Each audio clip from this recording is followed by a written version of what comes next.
Andrew McGahan for SevereMMA, and I'm standing alongside the man of the minute. Ayo or Ayo? Ayo.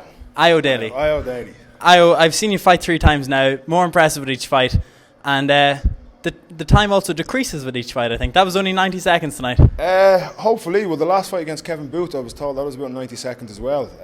I'd much rather finish fights. People remember you when you finish fights. If you're going to decisions all the time, people don't want to see that fight. People are paying good money, they want to see quick finishes. So You were matched up with one of the top-ranked welterweights, amateur welterweights in Ireland tonight, and you beat him in 90 seconds. What does that do with your head?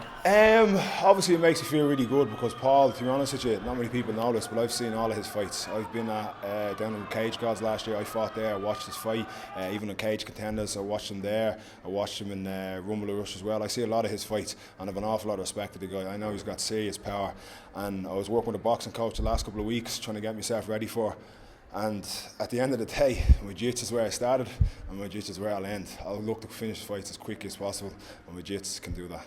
You said to me just there that you just kind of fell into MMA. What do you mean by you fell in? Basically, I've been going out with a girl now. We were together for 4 years, and she was big into MMA. Her ex-boyfriend is Wayne Grant. He actually fights at SPG, Thai fighter. And after they broke up, we met. She got me big into MMA. We moved in together, watching all the UFCs together. And it was when we broke up that I finally had a lot of time in my hand. I was broke, I was on the dole, and I said, screw this, I'm going to start MMA. And that was the start, and I'm here now, we're back together now, and she's still pushing me along the way to keep on going as well. Was it a bit of a motivation thing? I've spoke to guys before who said a lot of the motivation is to spite people.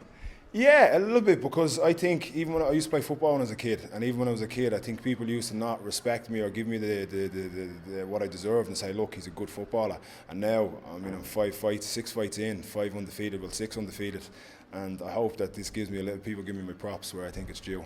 So we'll talk about the respect line of a fighter and the progression of an amateur fighter. How many more fights realistically at amateur do you see yourself having? There's 2 people on my radar, 2 to 3. The first one, I didn't really talk too much about this before this fight because you can't look past an opponent like Paul Lawrence.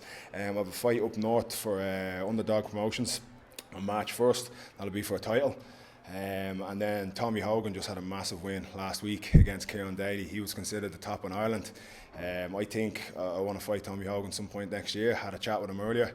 He seems game ball.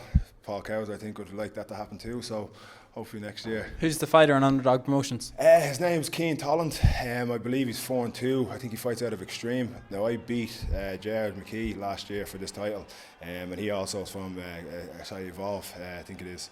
So they're training partners. He'll probably be trying to give him a few pointers on me. But after that performance, I don't see him stopping me. And I know that he's kind of a grappler, wrestler, but my grappling's where it needs to be. It can always get better, but I know I can take this guy out as well. There's the expression, you strike while the iron is hot. Are you a little bit worried about a layoff until March? Not so much. Like last year when I beat Jared McKee for this title, I ended up moving over to Canada at the start of the end of February, and I thought I was going to be over there for a longer period. I came back to Ireland, and in that year or so I was out, I was doing nothing but getting better. My kickboxing got better, my boxing got better, my jiu-jitsu even got better. So I think a layoff wouldn't be too bad. But if anybody from Cage Warriors is listening, I want to fight on New Year's. I've been asking for a fight. I know Andy Ryan is looking after the amateur fights on Cage Warriors. Get me a fight on Cage Warriors. I want to fight for Cage Warriors. Anyone you called out there, is there anyone you'd like to have? Because as you say, finishes, people remember them. Yeah. You don't want to go to a decision. Is there anyone you think you'd match up very, very well with for a Cage Warriors prelim? I think Tommy Hogan. You know, I think I personally see him now as the best welterweight in Ireland because he's Paul Lawrence's teammate. He's just beat Ayo Daly. Ayo Daly has also beat Paul Lawrence. So if you look at the 2s minus the 1 plus the 3, Tommy Hogan to me is the best in Ireland, and I'm not too far behind him. The triangle of best welterweights in Ireland on the amateur scene has just become a square. The introduction of Ayo Daly. Ayo, we really hope to see you out on New Year's Eve. Anyone you'd like to thank before we go? I want to thank you for the interview. It's my first, hopefully not my last. I really want to just say thanks to my fiancée Ima. I want to say a massive, massive thanks to the whole Ryoshin club, MMA Luke, and Tony Carrick is an absolute genius. If I don't have him in his corner, I don't want to fight. So as long as he's in my corner, I know I can't lose. To my brothers, my family, my mum, thanks to everybody else that came out from Selbridge, and whoever I forgot, you know I have love for you.